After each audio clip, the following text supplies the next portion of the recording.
Welcome to episode zero point 0.3 of our Exploring the 10K series here on my channel.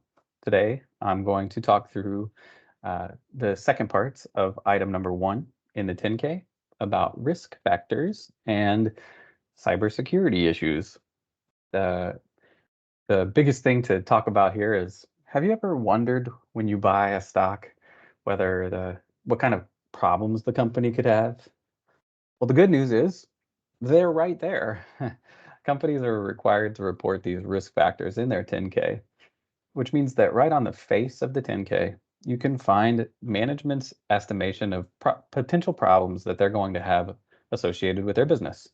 So I'm going to show that to you. We'll talk through a couple of them related to our current endeavor, Tesla, and and then we may work through then to cybersecurity and those types of issues because the company also has to disclose some of their cybersecurity policy, which is also right within the 10K.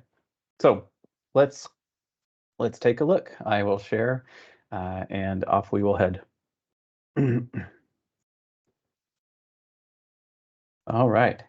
So we're back on the Tesla 10K. I've got us started here already, and we're going to jump into risk factors. And so there are all kinds of information that can be included that are related to the risks for the company. The first one that Tesla has included are risks to grow their business. So when you think about evaluating the value of a business, a lot of that has to do with the long-term expectation for how that business is going to grow and how the current and recent past can help you to identify or even give you insight into what the business can be going forward. And so Tesla highlights for you, hey, we might have delays in launching our products. And there's a lot of commentary around that. Our suppliers might not give us what we need on time. And then there's a lot of commentary around that. We might not be able to meet timelines. And so they highlight for you each of these different things and then discuss also like why that might be an issue. Right now, they might not be able to grow their global sales. So right now, obviously, they sell a lot of their vehicles here in the United States, but they might not be able to do so in other parts of the world. They might not be able to grow access to their battery cells. And like we talked about last time, that there could be all kinds of different reasons why that could happen. But they talk through that here is in very, very intricate detail. They talk about how demand for electrical vehicles can be volatile and cyclical, and that's very important to their business. And so that can be a huge and important step along the way in this. There's lots of competition. All of these things are very important. They also have summarized risks related to their operations. And so they talk specifically about their lithium cells. They talk about expanding internationally.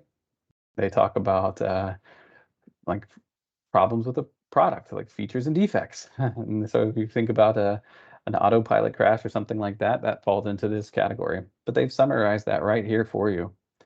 They talk about insurance.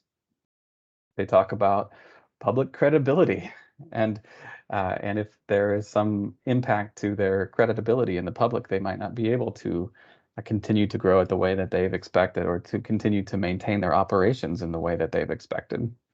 And so these 10Ks can include all kinds of information. They have specific things about their gigafactory here too. They can be in significant detail. And so if you want to know like the risks that you're taking on by buying a company like this, you can see them right here.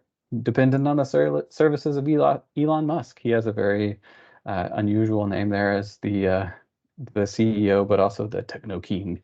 But there's so much information both around growth, around operations, and around around everything that can truly impact the business. You can see they go on and on and on. There's several pages here of all of the different risks that the company has identified as potential exposure for them and for the business.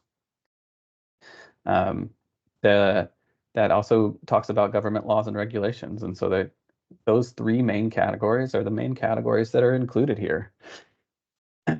They even mention specific risks related to the ownership of common stock. Like their stock has been very volatile. They openly admit that to you with a 52-week high of 299 and a low of 150. That's significant volatility. It's almost doubled in price from the low to the high. There may be other operating cost fluctuations. They even talk about if Elon Musk had to sell shares, that can have a significant impact on your shares.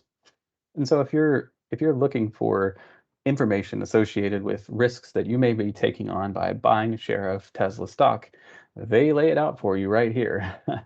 They also talk about their cybersecurity management policy. This is in item 1C. Item 1B, you can see they have no unresolved staff comments. Those are comments from the SEC staff that about interpretations of certain things or other types of questions that the SEC may have for them. They have none. So this is a very simple section for them. They also, so this summarizes the entire cybersecurity governance and a whole variety of information around cybersecurity as well. So you can get all kinds of information from this 10K that gives you a good indication and a nice summary of what kind of exposure you're taking on by buying a share of Tesla stock. And so I think that's a great spot to end for today. Please let me know if you have any other questions related to those risks, and be on the lookout for my behind the scenes episode of episode 0.3. Have a good one. Thanks for watching.